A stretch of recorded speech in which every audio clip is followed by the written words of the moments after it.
In this video, we're going to be talking about the famous black jazz musician Louis Armstrong, and he is famous for both being a trumpet player but also a singer, which is pretty cool.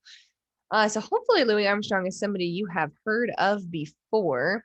So like I said, he is very well known, and he has had a lot of influence just on the genre of jazz, and I would say even on music in general, from just being who he is and his career and everything. So let's jump in. Louis Armstrong was born on August 4th, 1901 in New Orleans, Louisiana.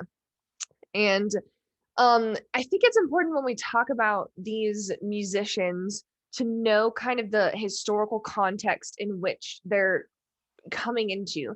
So if you think about what the US was going through in 1901, and I've got some like important events here to think about. So if you're thinking about where the US was coming from, in the late 1800s, so this is like 1860s, was when the Civil War happened.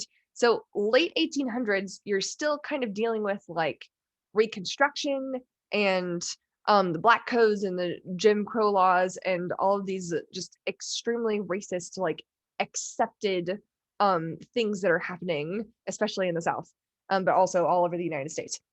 So Louis Armstrong is born in 1901, so he's pretty much coming right into that as a child. And so so we're in 1901 here in the United States history. Kind of, there's a lot of smaller things here. We've got various presidents. We're at Teddy Roosevelt 905, and all of these. However, a couple of like really big things just to be aware of that are happening during his life story. World War I was 1914 to 1918. So that's Louis Armstrong when he's 13 is when World War I is starting. Another big thing, we've got the influenza epidemic in 1918. We've got several presidents. And 1939, we're coming on to World War II here. 1950, we're in the Korean War, the Vietnam War, multiple different presidents here. And then by the time we're getting into the 1960s, we're into Martin Luther King Jr.'s I Have a Dream speech and the few different civil rights acts that happened in 1963-64. And that's about the time, 68, we've got the assassination of Martin Luther King Jr. And this is the year that Louis Armstrong dies in 1971. So just to be aware, before we start going through Louis Armstrong's life story, it's really important to know like where he's coming from and what he's being born into and all the historical context that goes around like his life and the music that happened in his life. So that's where we're coming from. Born in 1901 in New Orleans, Louisiana. Louis Armstrong did not know his father. His father abandoned their family when Louis Armstrong was a baby. And that was really difficult for his mother. So he and his younger sister were placed in the care of their grandmother until Louis Armstrong was 5 years old. So that was his like early childhood. When he turned 5, he and his sister were able to move back in with their mother and her relatives in what was described as a parade of stepfathers, which no judgment going on there to people and their lifestyles. It just was described as if that was a struggle for Louis Armstrong and for his sister. And they're in a place where their family is not making enough money to really survive just from his mother's profession, and that she kind of moved around in different professions and none of them were really providing their family with enough money. So Louis Armstrong ended up also taking jobs as a really young child. One of those was as a paper boy. And he really loved listening to big band music. And this was right around the time when jazz was really starting to develop. And that is something that really began to develop within the Black community specifically. That there were Black musicians that were starting to play jazz, especially in New Orleans, which is called the birthplace of jazz. It is noted as that. So Louis Armstrong was really into that, and he used to go looking for big bands and would find them in brothels and dance halls so that he could listen to those big bands. And his favorite musician was a guy named Joe King Oliver, so he would go try to listen to him a lot. So that's a lot of Louis Armstrong's childhood. It's a pretty rough time. He's enjoying the birth of jazz and the birthplace of jazz, but his family's really struggling. So a little bit of his like early music influence. Louis Armstrong went to the Fisk School for Boys, but he dropped out when he was 11 years old and formed a quartet of boys to sing on the streets for money. So he's already a really musical kid. He's just not super into being in school. He also worked some other odd jobs, like actually hauling junk is one of them. Like he would get paid to move junk from place to place. And he got in a lot of trouble, like with authorities. He wasn't doing all of the legal things. And Louis Armstrong was sent to a place called New Orleans Home for Colored Waifs. And that was basically an orphanage for Black children. So he, even though that was like a really unfortunate thing to have happened to him, he developed his cornet playing skills with the band there. So there was a band at this orphanage, and Louis Armstrong, while he was here, learned how to play the cornet. If you don't know what a cornet is, I'll show you a few pictures. It looks like this. It's almost the exact same thing as a trumpet. The only difference is the shape of the bell, I believe. But very similar to a trumpet. That's what a cornet looks like. So Louis Armstrong, when he was in the band at this orphanage, got good at playing cornet. And the professor who I guess was in charge of the band was named Professor Peter Davis. And he made Louis Armstrong the band leader, which was a really big deal. He was in charge of the whole band. So by the time he was 13, he was a really awesome musician. And he was known around New Orleans for his talent on the cornet, which is pretty cool. So he's just a teenager here. And already people around New Orleans are like, man, Louis Armstrong, that kid's awesome. And so now we're into his teenage years, and there's just a lot that's already happened to him. At age 14, he was released from the orphanage, and he got a job playing at a dance hall where the drummer kind of looked after him, since even though he has a job, he still is a 14-year-old person. And he also used to play in the brass band parades that were on the riverboats of New Orleans. So he's getting a lot of like recognition just around the city in various places for how good he is at his instrument. At some point, Louis Armstrong replaced his favorite musician, Joe King Oliver, in Kid Ory's band. So Joe King Oliver retired from that position, and Armstrong got to replace him. Which, can you imagine? Like, think about your favorite musician, your favorite artist, or your favorite singer, or your favorite rapper. If that guy was like, you, student, are very good at singing or rapping or playing your instrument or whatever. I'm going to retire. You should replace me. Think about your favorite artist, and if they like said that to you, that's insane. So by the time he was 20, he was switching to playing trumpet instead of cornet because they're very similar. And he was known for his extended trumpet solos, and that was like a big deal because the way that solos used to happen in jazz music, which was developing at this time, so it's still very new, but the way that solos were happening in jazz music before this, for the most part, was that the soloist would get to play like a shorter amount of time, and they had to like stay more close to what the original melody was. Like they didn't get to be like super experimental or adventurous or like really show off their like personality so much. They had to keep it a little more simple. Louis Armstrong was known for his trumpet solos being like more complex. So that's kind of a big deal that by the time he's 20, he's like changing the way that jazz music is heard.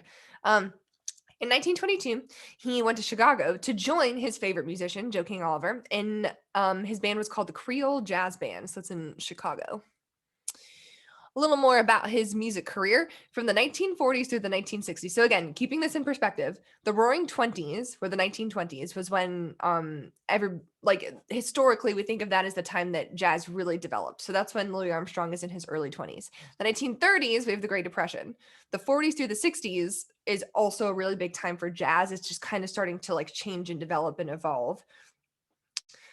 So Louis Armstrong played more than 300 gigs a year from the 1940s to the 1960s. That's kind of a lot.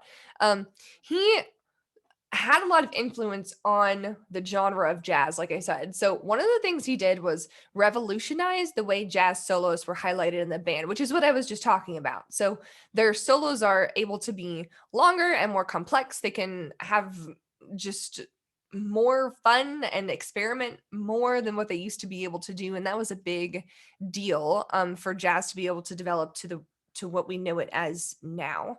He also popularized what we call scat singing. And scat singing is pretty much using nonsense syllables. So that's like going skitty bitty bitty bitty bop. That's scat singing. Now I'm not sure how much of this legend is true, but there is a legend about him popularizing scat singing, and I'll read it to you. Um, so there's a song called The Heebie Jeebies, which is an older jazz song. The legend was that about Louis Armstrong's scat singing. The legend is that after singing a chorus of the lyrics during a recording session, Louis Armstrong accidentally dropped the music, like while he was singing, and had to make up sounds instead since he had not memorized the words, and that's how he invented scat singing. So I don't know how much truth there is to that, but that is just a legend about Louis Armstrong's history with popularizing scat singing. There's a couple of big things that he did for jazz as a style, as a genre of music. So Louis Armstrong had a really successful career as a jazz musician, and he agreed to do a like 2-week long engagement. So he was doing gigs for 2 weeks long in 1971 at the Waldorf Astoria's Empire Room, which is somewhere where jazz was played a lot.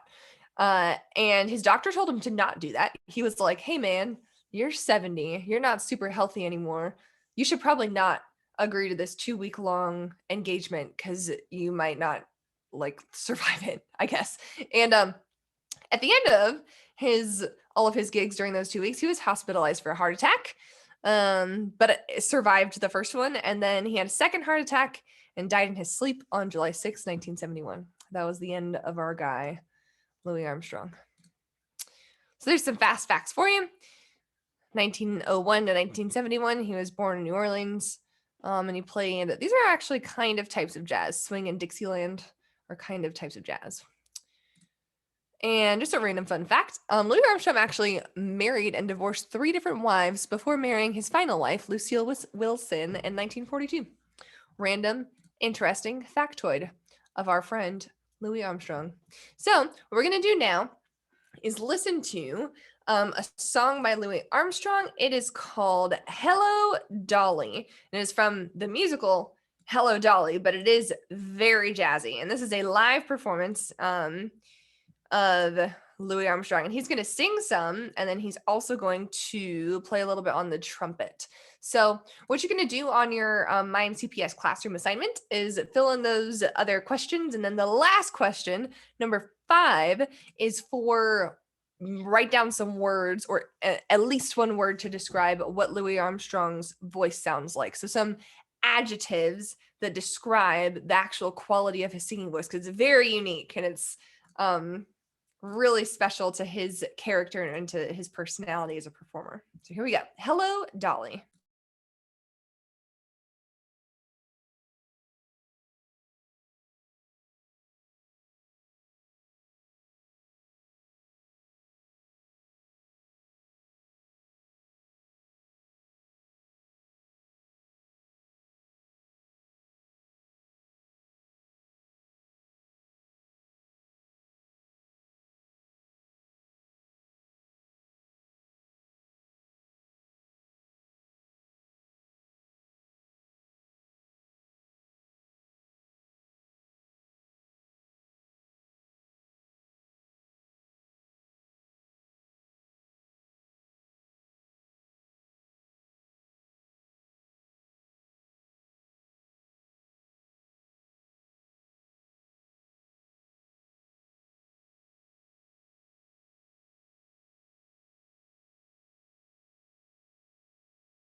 So that is our friend Louis Armstrong. I do not know who his other like main guy is here in this video, but I just so you know, one of the things that happens a lot in like true jazz performances is they'll get to the end and then the audience will just like screaming and begging for more. And then they'll do an encore, which like bands and performers today also do.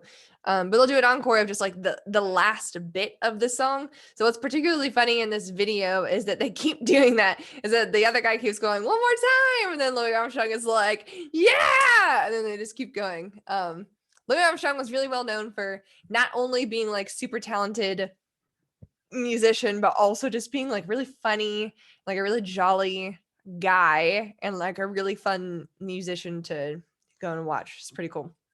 So that's Louis Armstrong. Make sure you've answered all 5 of your questions in the assignment called Louis Armstrong Questions in my MCPS classroom. And there you go.